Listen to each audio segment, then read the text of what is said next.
दो शब्द दिख रहे हैं, एक है फिनेंशियल और दूसरा है मार्केट। फिनेंशियल का मतलब क्या होता है? पैसा कौड़ी, सीधा भाषा में, चलती भाषा में। और मार्केट मतलब क्या बताए थे एक बार, कि वो प्लेटफॉर्म जहां पे बायर और सेलर मिले और आपस में ट्रांजैक्शन में इन्वॉल्व हो जाए।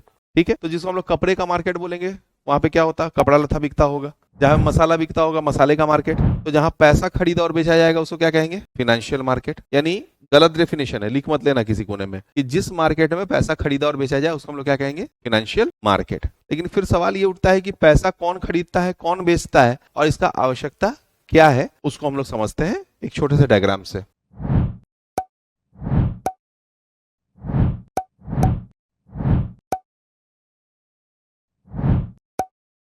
हालांकि ये डायग्राम कभी शायद आप लोग देखे हो। हम लोग एक इकोनॉमी का डिजाइन बनाते हैं।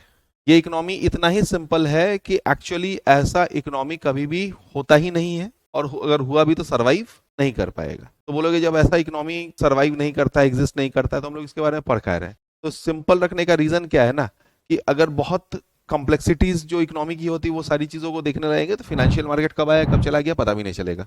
हम लोग को मुख्यतः हम लोग को समझना है कि फिनेंशियल मार्केट का काम क्या है। ठीक ना? तो इस इकोनॉमी की खासियत यह है कि इस इकोनॉमी में सिर्फ दो सेक्टर्स हैं। एक सेक्टर का नाम है फर्म्स। फर्म्स यानी Anil Dhirubhai Ambani group, Aditya Birla group, JP Morgan, ये सारी चीजें, कंपनियां जितनी होती। ठीक है। और दूसरा जो सेक्टर है उसका नाम है हाउस होल्ड। हाउस होल्ड यानी मेरा परिवार, इनका परिवार, इसका परिवार, उसका परिवार, इनका परिवार, सारे लोगों के परिवारों के समूह को हम लोग क्या कहेंगे? House hold. इन दोनों में अंतर यह है कि ये गुड्स एंड सर्विसेज प्रोड्यूस करता है और ये गुड्स एंड सर्विसेज कंज्यूम करता है। अब सवाल ये उठता है कि जो गुड्स एंड सर्विसेज प्रोड्यूस होती हैं उसको प्रोड्यूस करने के लिए क्या क्या चाहिए होता है? Four factors of production: entrepreneur, land, labour, capital. Entrepreneur कहां से आएगा? हाउस होल्ड से या फर्म से? हाउस होल्ड से। कि मुकेश अंबानी काम कहां करते हैं? फर्म्स में, लेकिन आते कहां से हैं? हाउस होल्ड से। कभी बताए होंगे शायद। तो फर्म्स क्या करेगा? इसको फैक्टर्स ऑफ प्रोडक्शन सप्लाई करेगा। फैक्टर्स ऑफ प्रोडक्शन में क्या क्या आएगा? Entrepreneur, land, labour, capital.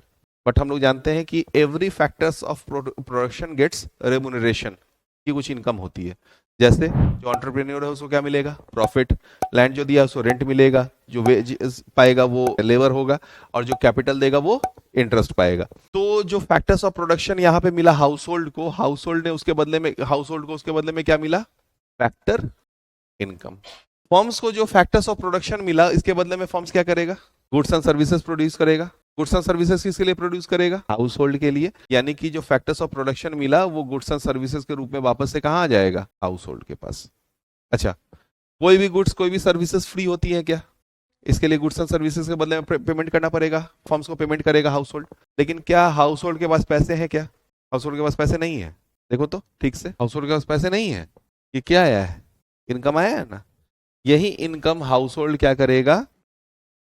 Consumption expenditure के रूप में,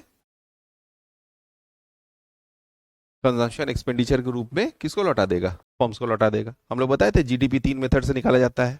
कौन कौन method? Income method, product method, expenditure method, बताए थे ना।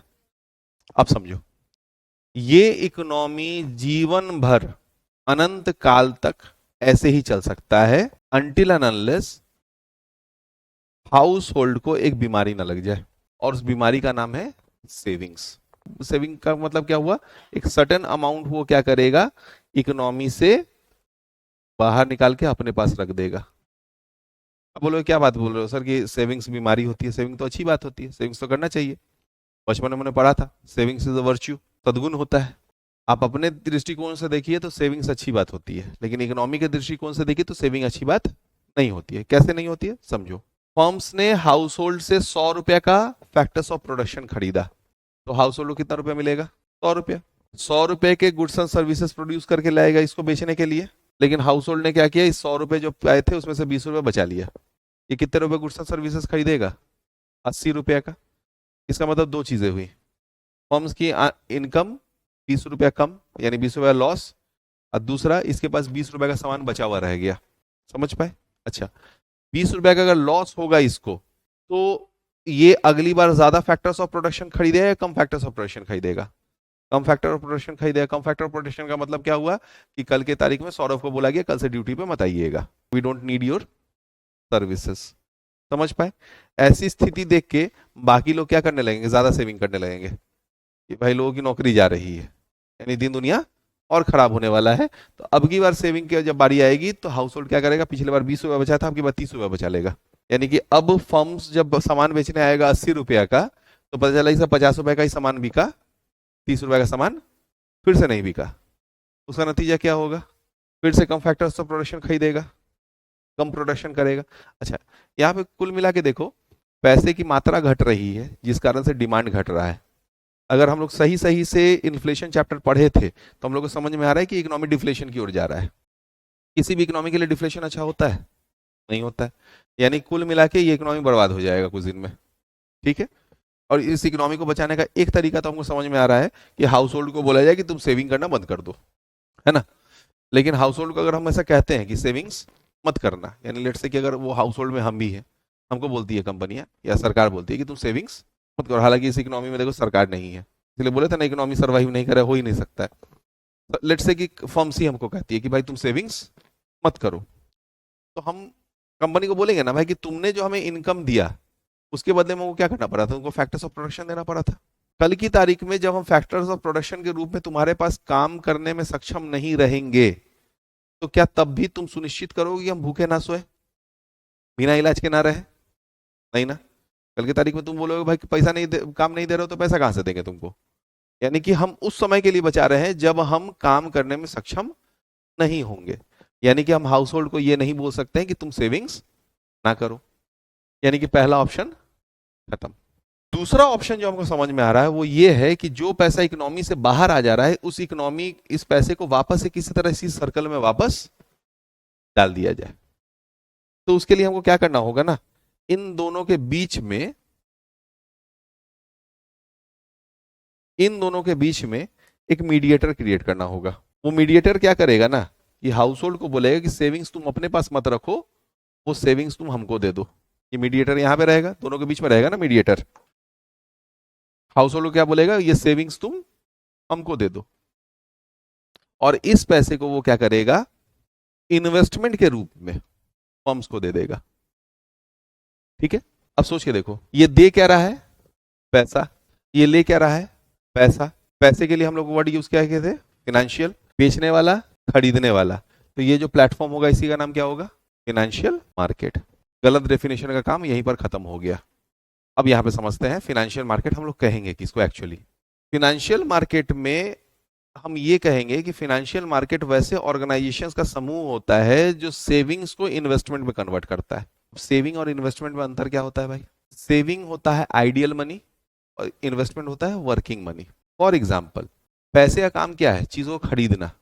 अगर आप 100 रुपए के नोट को गुल्लक में डाल के छोड़ दो, एक साल बाद निकालोगे, अंदर से क्या निकलेगा, 100 रुपया। क्यों भाई 100 रुपए का 100 ही रुपया क्यों रह गया, क्योंकि उस रुपए का काम था चीजों को खरीदना, जो कि वो पिछले एक साल से नहीं किया है, इसलिए वो ऐसा यथास्थिति रह गया।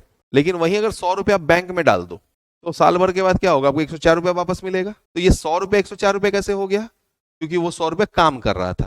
क्या काम कर रहा था, आपने बैंक को दिया, बैंक ने किसी को दिया, उस बैंक ने उस पैसे को यूज करने वाले से कुछ पैसा लिया, उस पैसे को आपको ट्रांसफर कर दिया। समझ पाए? तो सेविंग और इन्वेस्टमेंट में जो सबसे पहला अंतर क्या होता है कि ये आइडियल मनी होता है और ये वर्किंग मनी होता है। यानी कि हम क्या कहेंगे, फाइनेंशियल मार्केट सेविंग को इन्वेस्टमेंट में, या दूसरे शब्दों में आइडियल मनी को वर्किंग मनी में कन्वर्ट करता है। ये चीज समझ गए, पहला चीज। दूसरा चीज समझते हैं, ये पैसा बचा रहा है क्यों, क्योंकि इसके पास पैसा ज्यादा है। ज्यादा मतलब बहुत ज्यादा नहीं, मतलब सिंपल सा चीज समझेंगे, क्या कहेंगे भाई कि जितना रिक्वायरमेंट है उससे ज्यादा है। ठीक है, और ये पैसा मांग क्यों रहा है, क्योंकि इसके पास कम है। कम मतलब ये गरीब नहीं हो रहा है, मतलब जितना रिक्वायरमेंट है उससे कम है। यानी कह सकते हो ये फंड सरप्लस सेक्टर है और ये फंड डेफिसिट सेक्टर है। तो फाइनेंशियल मार्केट क्या कर रहा है, फंड सरप्लस सेक्टर और फंड डेफिसिट सेक्टर को आपस में ब्रिज की तरह जोड़ रहा है। दूसरा काम समझ गए। अब तीसरा चीज समझो, ये कौन लोग है भाई, हम और आप है। ये कौन है भाई, अनिल धीरूभाई अंबानी ग्रुप है। अनिल धीरूभाई अंबानी ग्रुप को 500 करोड़ चाहिए, हम दे पाएंगे क्या? अच्छा, हम लोग से कोई नहीं दे सकता है। अच्छा लोग, हम लोग सबको ही मिल जाए तब दे देंगे ना, मतलब हम लोग मतलब खाली इतने ही लोग नहीं, हमारे जैसे करोड़ों लोग। अच्छा, यानी हम लोग सेविंग तो करते हैं, लेकिन वो सेविंग क्या होता है, छोटे छोटे रूप, छोटा छोटा अमाउंट होता है। किसी का 500 रुपया होता है, किसी का 5,000 होता है, किसी का 50,000 होता है। और ये जो इन्वेस्टमेंट होता है, ये क्या होता है, लार्ज इन्वेस्टमेंट होता है। तो फिनेंशियल मार्केट का तीसरा और अंतिम काम क्या है कि स्मॉल सेविंग्स को जोड़ के लार्ज इन्वेस्टमेंट में कन्वर्ट करता है। यानी कि अब फिनेंशियल मार्केट हम कहेंगे कि फिनेंशियल मार्केट ऐसे ऑर्गेनाइजेशंस का समूह है जो पहला सेविंग्स को इन्वेस्टमेंट में कन्वर्ट करता है, या दूसरी भाषा में आइडल मनी को वर्किंग मनी में कन्वर्ट करता है। दूसरा, फंड सरप्लस और फंड डेफिसिट सेक्टर को आपस में जोड़ता है। और तीसरा, स्मॉल सेविंग्स को लार्ज इन्वेस्टमेंट में कन्वर्ट करता है। ऐसे ऑर्गेनाइजेशन के समूह को हम लोग क्या कहेंगे, फिनेंशियल मार्केट। ठीक है। और ये करता कैसे इस काम को, सिंपल सा चीज समझो। हम जब बैंक में जाते हैं, पैसा रखते हैं, बैंक उसके बदले में हमको क्या देती है, वो तो जब पैसा निकालेंगे तब ना इंटरेस्ट मिलेगा। जब तक पैसा नहीं निकाले तो बैंक के पास हम कैसे सिद्ध करेंगे कि भाई बैंक को हमने तुमको हमने कागज पैसे दे रखे हैं। एक रसीद देगा। जिसको बैंक ने उधार दिया, बैंक कैसे सिद्ध करेगा कि भाई इसको अपने उधार दे रखा है, उससे कुछ कागज पत्र बनवाएगा। ठीक है। जिस कागज पत्र से सिद्ध हो कि भाई हमने आपको पैसे दिए हैं या आपसे हमने पैसे लिए हैं, उन कागजों को हम लोग कहते हैं फाइनेंशियल इंस्ट्रूमेंट्स। ट्रेजरी बिल याद है, हम लोग डिस्कस किए थे ट्रेजरी बिल, गवर्नमेंट सिक्योरिटीज। तो गवर्नमेंट सिक्योरिटी या ट्रेजरी बिल से क्या सिद्ध हो रहा था कि हमने सरकार को पैसे दे रखे हैं, तो वो भी क्या है, फाइनेंशियल इंस्ट्रूमेंट या फाइनेंशियल सिक्योरिटीज। तो फाइनेंशियल मार्केट के बारे में बोलेंगे, ये सारा चीज करने के लिए वो किस चीज का इस्तेमाल करता है, फाइनेंशियल सिक्योरिटीज का। इसलिए यहां से एक और डेफिनेशन निकल के आ गया कि the market which deals in financial securities is called financial market. समझ पाए? कोई पीछे छूटे हो नहीं ना? चित्रकारी करना है कर लो।